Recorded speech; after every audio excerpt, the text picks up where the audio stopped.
Mic check.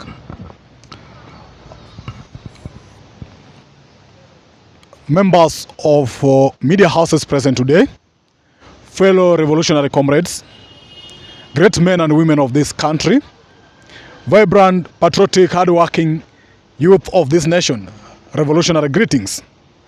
In the midst of many challenges we are experiencing as a country, the Kenya Youth Assembly is here to address key pertinent issues that range from insecurity, low job opportunities, amongst many other things. Kenya Youth Assembly is a composition of young people who've come out as youth governors, senators, MPs, and members of county assembly with a clear role to act as a parallel assembly to oversee, legislate, and represent the youth of this nation. Key issue we are concerned to address today includes: 1, the recent appointment of cabinet secretaries, permanent secretaries in regards to the youth representation, the recent proposal of government to scrub or reduce public funding of universities, and the proposal to extend the term limit of the presidency. And last but not least, we will be discussing today about the insecurity, high cost of living, and heavy taxation that's befalling our nation. Thank you very much. I'll pass over to my comrade to give his statement on the recent appointment and reaction of Kenya Youth Assembly concerning that. Thank you. All right, I would want to go straight to the concern that is with the Kenya Youth Assembly. The youths have been neglected in the appointments of key and strategic portfolios in government. Look at the cabinet secretaries, the principal secretaries. The youths have been neglected, and yet they are the majority in this country, and they are the leading in everything. Even during the campaigns, the youths were used, everything. And Makio, the youths are the future of this country, because the old folks, they will soon go.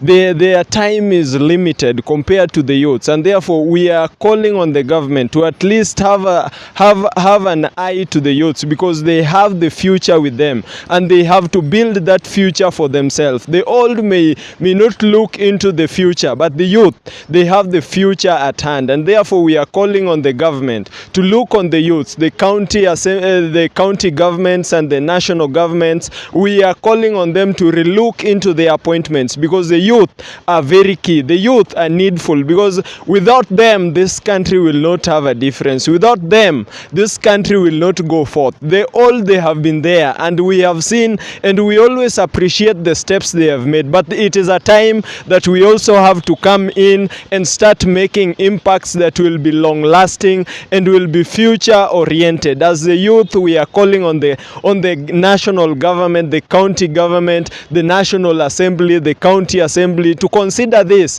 and have the youth. Even there are laws that have been put in place, but at the youth, the 30%, is it really being honored? Honestly, it is even less than 5%. Can't we up the game? Can't we include the youth? And that is all we are calling for. And when we give the youth the opportunity, they will do the best, and they are at the best position to resonate with the largest population, because the youth will always relate to the youth, and they will always bring ideas. As the white man says, new broom sweeps clean. The youth are ready to sweep better.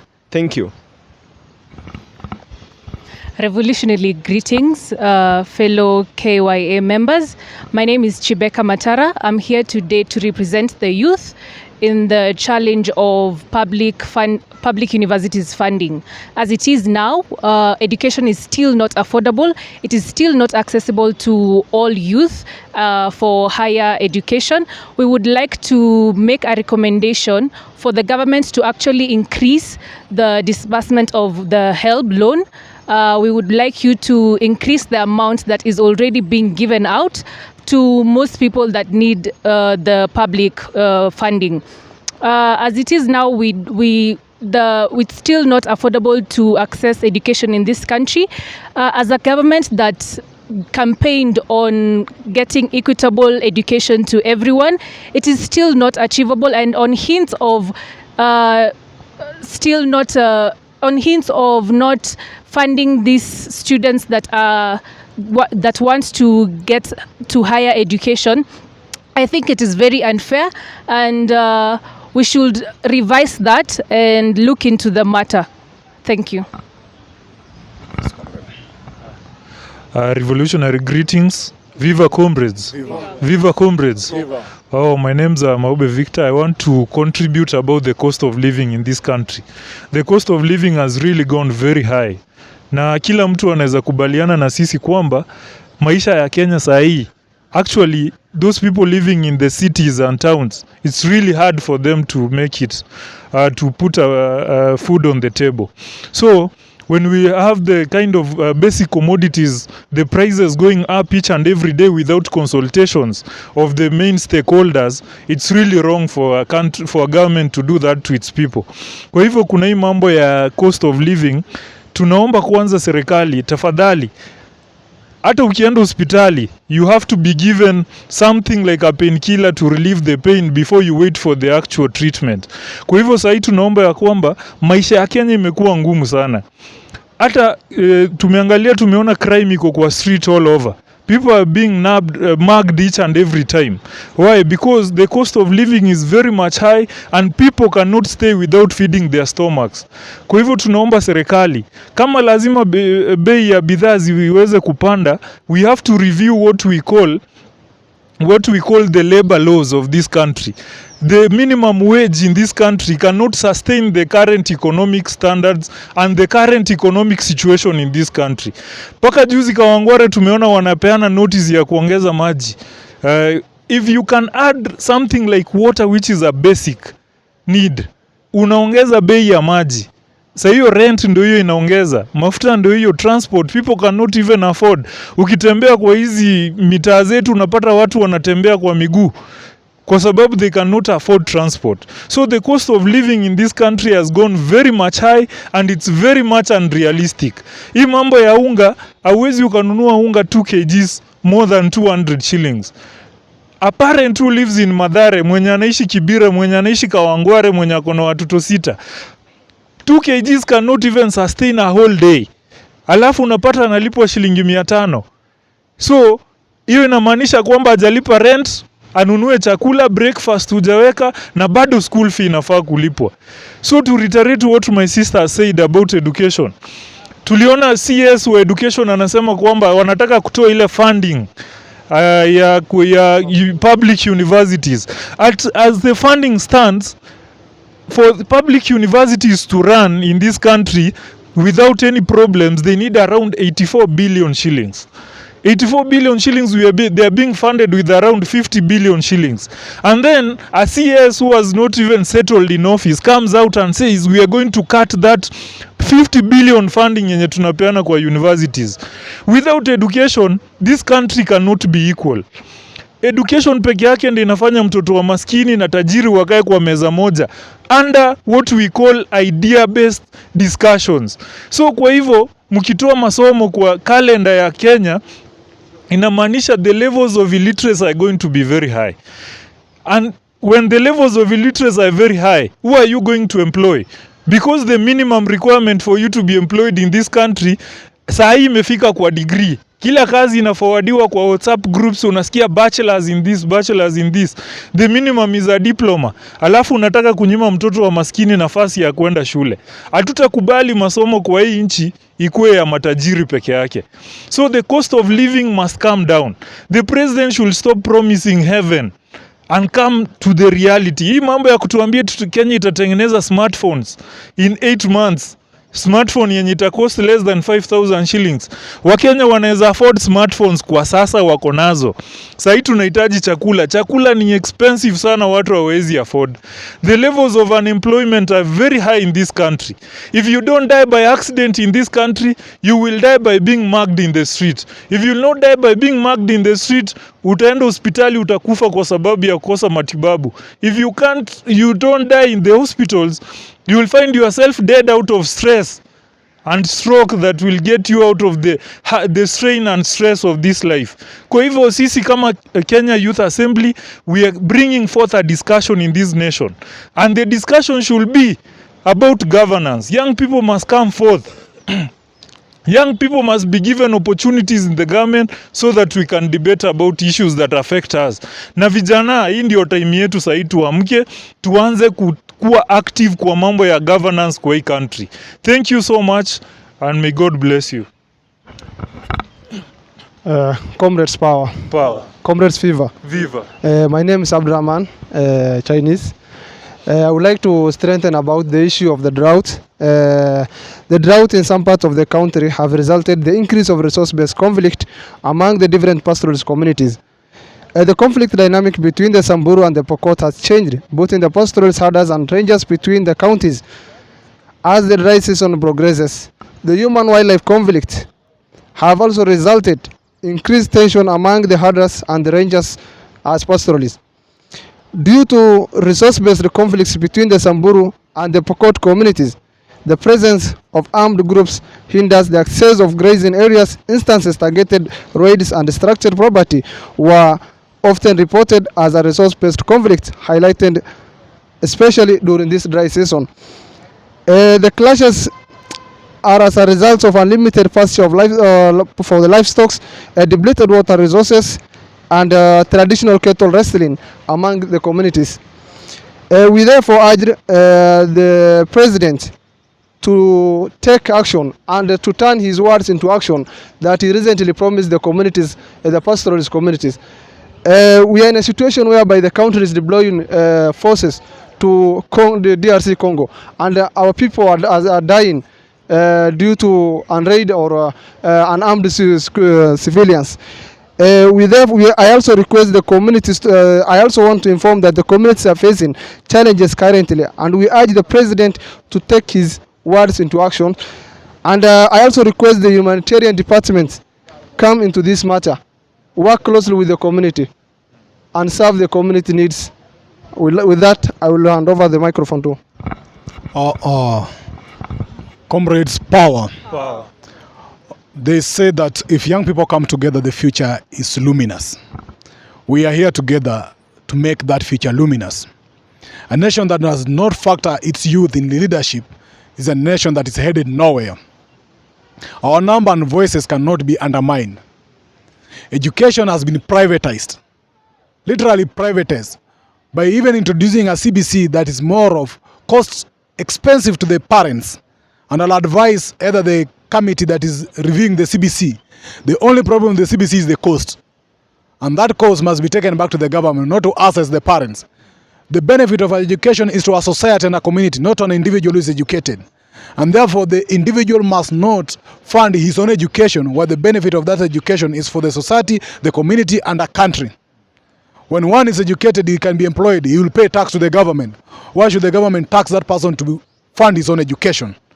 It's very clear to us that attempt to actually stop funding education is an attempt by the rich class to eliminate the poor class from education. It's discriminative and against our constitution and human rights. And we oppose it. We shall join comrades if they continue the same way. They took away the rights of comrades of one man, one vote. They're not taking again a right away from comrades, which is education. We cannot allow it. And we are saying we won't. That's very clear from us. When we go to this issue of representation, we have campaigned for you. We even drafted some manifestos for you. We slept at night campaigning for you. Were we not worth position? We know what we want. We want better life, job opportunity, but whatever. But we cannot achieve what we want if we don't get what we need. What we need is power. If we cannot be given power, we will not achieve what we want. So factor us in your leadership. If you don't, we will suffer. You've made us jobless until we are in the street mugging people so that you can still kill us after making us jobless. Please, do not kill us. All we need is job opportunities so that we can be stable. That's what we want to ask. Now, on this barbaric imagination of a member of FAFI, that term limit of presidency can be removed.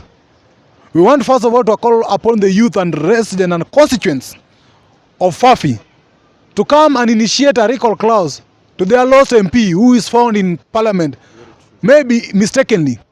That member of parliament must go back home because he doesn't know what is his role and responsibility. We've come a long way as a country to fight for term limit. We cannot allow to go back there. If the parliament attempt to bring that bill in parliament, we will storm it. We will invoke Article 1 of sovereignty of us and Article 3 of the same to defend the constitution. We will storm the parliament, we will interrupt all services, we will retain back our power. We will not allow that discussion. When will you be leaders if you want to extend it to 75? When will you be leaders? That's the question that you must ask. So that is a clear message you are sending. If the parliament attempt to table that bill, we will storm that parliament and stop the processes, because that is our house. We've only sent them to represent us. If they can't, we'll represent ourselves. That's a clear message you are sending. Above all, we are asking citizens to do not engage more in insecurity, no matter how tough the life is. Let's use constructive ways to survive as a community. Let's bear with one another. The house owners and the landlords, we are asking them to bear with the citizens. The life is getting tough. But Mr. President, we will not bear with you anymore if you will not act. Please start by lowering the cost of living. If you do that, we'll wait for your promises to come. But if you don't do that, even Corona did not stop us to be in the house. We were in the streets. We will be in the street, and these single voices will be million voices attacking and demanding that you change our life and improve our life. That's our concern today, and we thank you, the member of press, and every comrade around this country, that message must reach out to you, and we beg you that let's join hands and work together and build our nation for our prosperity. Thank you very much. Now, question. I have some questions. When it comes to the issue of youth representation, would it have been prudent that, just like we have the 2/3 gender rule in the Constitution, wasn't there some need for a rule to ensure that a certain number of people in that parliament or whatever public appointment and so on has a representation of youth? Okay, the youth number must be there in government. But you see, I also blame my fellow youth that we have numbers to vote even ourselves from presidency to the world level. The only thing we lack is to support one another. There are so many young people who are tempted, and I appreciate them. Some were walking on foot and campaign and they were elected. But if we are not meeting the number, the constitution put us as minority. It classifies us with women and the rest as minority. The prudent thing for this government to do, they must know that out of the votes that voted them in, 50% were from youth. So let them have the youth. What we call for is what we call the proportional representation. How many are we in number in terms of percentage? That is the representation we want in government. If youth form 60% of the nation, we want 60% of youth being appointed. 60% of youth being the CS, ambassadors and the rest. That's what we want. Simple as such. Okay. Representation as well, I have a point. Representation, when you look at we can't have the majority of our population being classified as vulnerable. It means that that country is even vulnerable, because young people make up to 60+% of this population. So when appointments are there, it's common sense to the appointing authorities that the largest population out there must be represented. On the issue of, I want to add something on the issue of unemployment in this country. We've seen young people being appointed and being given jobs for acting crazy in the public. We've seen young people coming up with slang names and nicknames to the deputy president, and that young person is given a job opportunity. The other time we saw a young person dancing to a sick patient, she was appointed. So we're asking this government, must we be crazy for us to be employed? Lazima ufanye kitu ya ajabu ajabu ndo upate kazi. The other day we saw the person who is called now the premier. Anaitwa what is the name? The leader of ANC, the former leader. He denied that he's no longer the leader. That guy is worth 4 billion, but the government is working day and night to ensure that they employ him.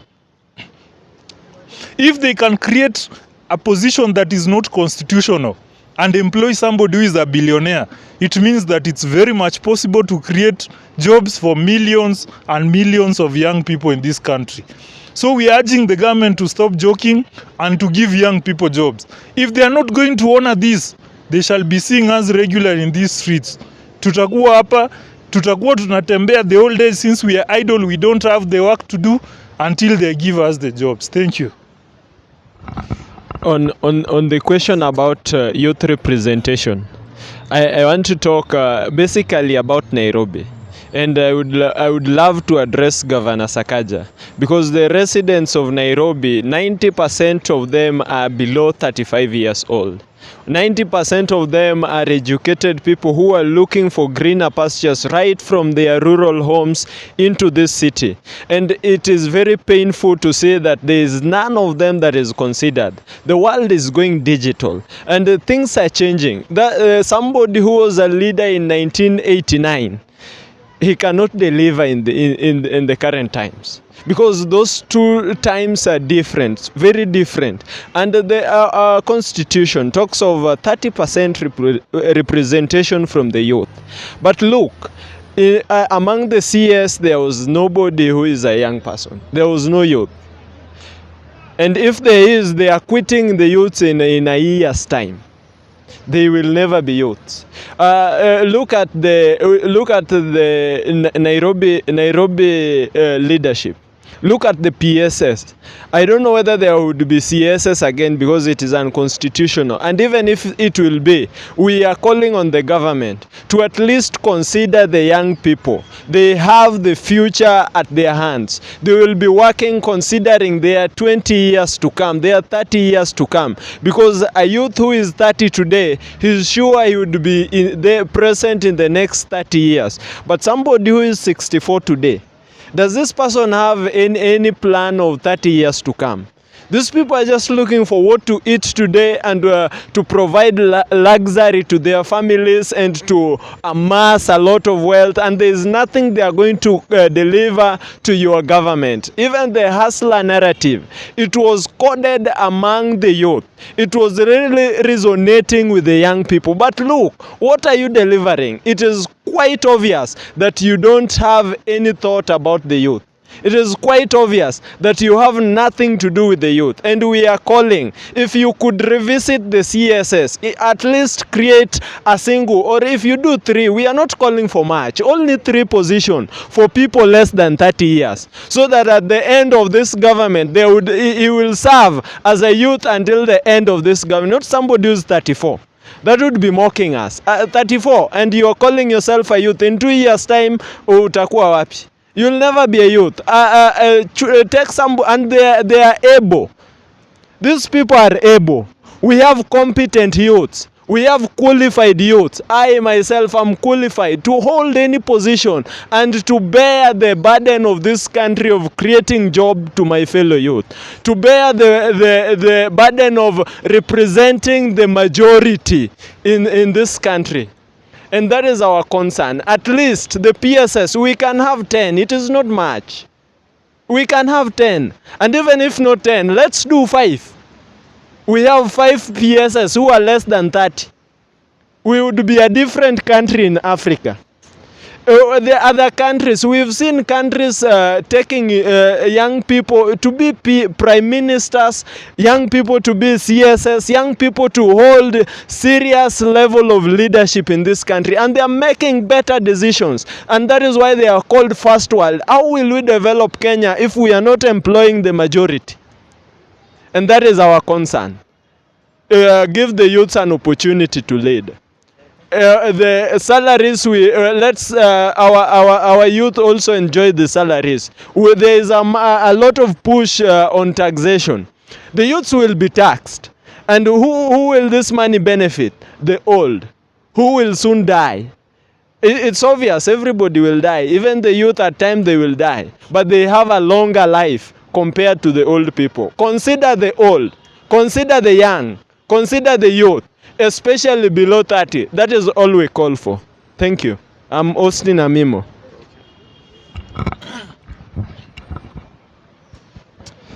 Okay, mine is to strengthen one thing about the scrapping of the constitution. The current 5 MP, who is new to the assembly, I'm very much disappointed. Besides representing the youths from Wajir County or northern parts of the country, I'm very much disappointed to see that how the youths live in northern parts of the country are also marginalized.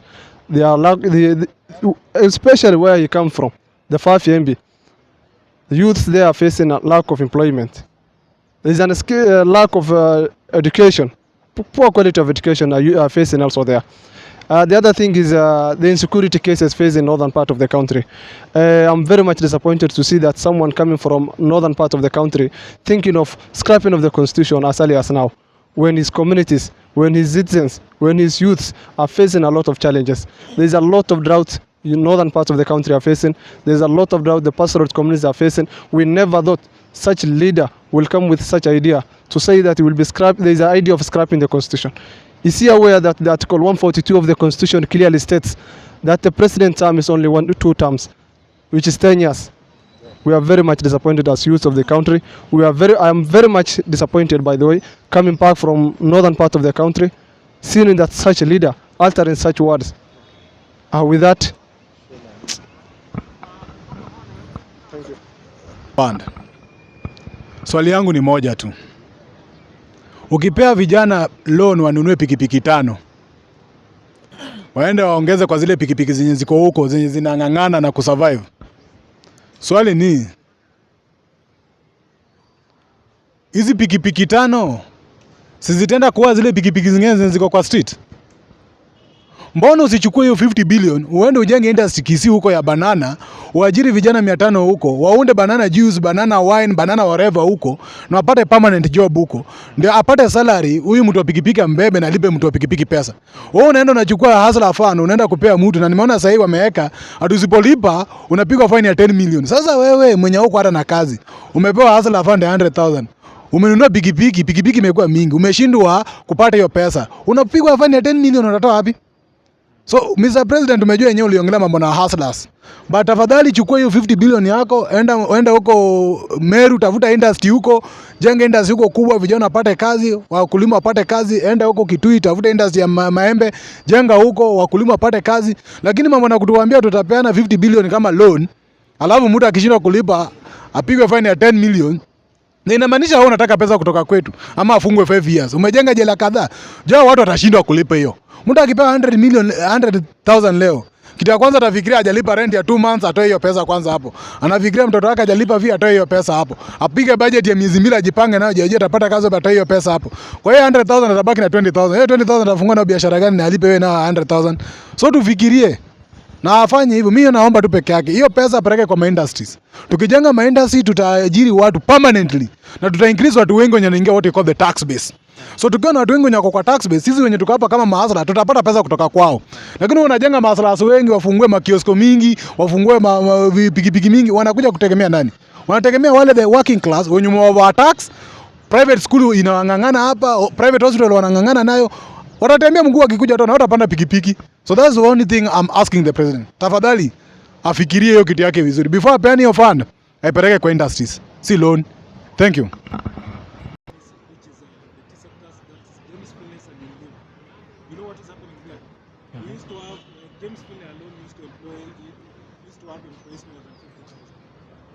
Right now, we have the machines working there. We have the harvesters. Aside that, the people who are working there are less than 10,000, less than 6,000 today, considering the fact that we used to have 50,000. So what do we say about it? They should think of just the machines first before even thinking on constructing. Funny thing, I've been raised in the tea farms of Bomet, yes. Finlay's company. That's why I've been raised. I've demonstrated 21 kilometers too, and 21 kilometers back. That is 42 kilometers in a day in Hagambut when I was only 19 years old. And we were demonstrating against the mechanical tea harvesters. The only problem that's happening, the James Finlay farm need to return that farm to the society, because that land belongs to the society. But what is happening, the political class are buying the company. So they are privatizing that company. And they are the people who have now come in with the machine, these are combined machine harvesters. They have even contracted transport sector. They have even contracted labor. You are no longer now employed by the company. You are employed by a broker who has hired you to pluck tea. And therefore you are not liable to CBA or any other dividends or bonuses. So you are an employee of somebody. And that is something very wrong. And it is going on. Del Monte here is supposed to go back to the citizens. What is happening? People in power are taking the Del Monte farm to be private, while the land was taken from the population. So what I will say, industries need still to be developed. But those industries can be in partnership with the counties. Why don't you build the capacity of counties? Because if you can't build industries in counties, the counties cannot generate their own revenue. Watakuwa wanategemea serikali kila mwaka. In states in US, each state has their own budget. They have their own security, they have their own industry, they have their own schools, and they are contributing to the government. Miaka 10 imepita, bado kila county inaongoja serikali tume pesa. Isipotuma pesa, hakuna salaries. So I'm still insisting on that. The government must construct more industries that can employ more people and more young people permanently. But mambo na hiyo thing, we know it very well. The people of Bomet County need to be compensated. There's what we call reparation. They need to be paid. Because when that tea was being taken away, that land, they were killed and harassed. And they deserve to be paid for their atrocities. But the political class was ikuje Bomet, wanunue tea farm, waiweke private, na endelee kucolonize na kupata profit out of that. That is a public land. That's what I can say. With no further question, do you have anything to add?